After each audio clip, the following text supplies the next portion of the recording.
ভাই সাব, দেবদা তো দেবদার সব পুরনো রেকর্ডও ভেঙে দিচ্ছে এই ভিডিওতে।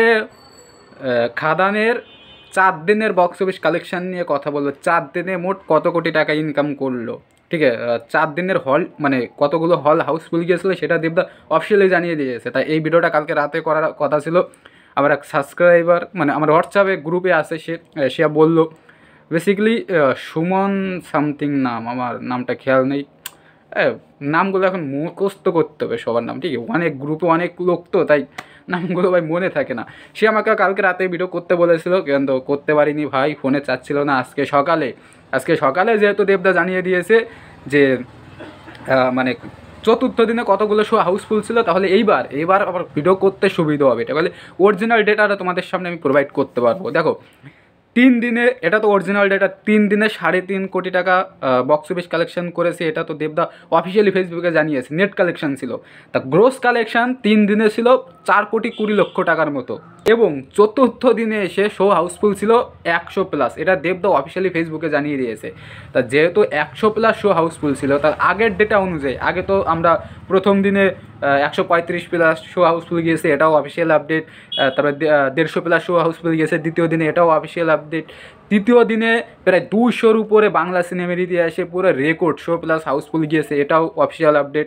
সেই অনুযায়ী যে টাকাটা আসে গড় হিসাব করলে চতুর্থ দিনে এসে খাদান যেহেতু 100+ শো হাউসফুল ছিল, সেই অনুযায়ী যদি টাকার হিসাবটা করি তাহলে 50 লক্ষ থেকে 70 লক্ষ টাকা ইনকাম করেছে চতুর্থ দিনে। এবং গ্রোস কালেকশান, এটা তো নেট কালেকশান ছিল। গ্রোস কালেকশান আমি মিনিমাম একটা ধরে নিলাম, একটু বেশি হয়, আমি 80 লক্ষ টাকা ধরলাম। 80 না, 70 লক্ষই ধরলাম, একটু বেশি হয়ে যায়। তাহলে 70 লক্ষ যদি আমি ধরি চতুর্থ দিনে, তাহলে টোটাল কালেকশান আসে মোট 4 দিনে। প্রথম 3 দিনে যদি 4,20,00,000 টাকা হয়, তাহলে চতুর্থ দিনে যদি 70 লক্ষ হয়, তাহলে মোট কালেকশান হয় ওখানে 20 আর এখানে 70, তাহলে 4,90,00,000 টাকা। হ্যাঁ, প্রায় 5 কোটি টাকার মতো 4 দিনে বক্স অফিস করে নিয়েছে। হ্যাঁ, প্রায় 5 কোটি টাকার মতো। পরের দিন দেখবে 5 কোটি ছাপিয়ে গেছে। জাস্ট বাংলা সিনেমার ইতিহাসে রেকর্ড। এরকম পরপর প্রতিদিন 1 কোটি ইনকাম কোনো বাংলা সিনেমা আজ অব্দি দেবদার কোনো পুরোনো সিনেমাও করতে পারে। এমনকি অ্যামাজন অভিযান সিনেমাটা, যেটা বাংলা সিনেমার ইতিহাসে সব থেকে বেশি ভাই বক্স অফিস কালেকশন করা সিনেমা, সেটাও এই রেকর্ডটা ভাঙতে পারেনি। যে রেকর্ডটা করেছে খাদান। নতুন করে বাংলা সিনেমার জন্ম দিল, জাস্ট নতুন করে।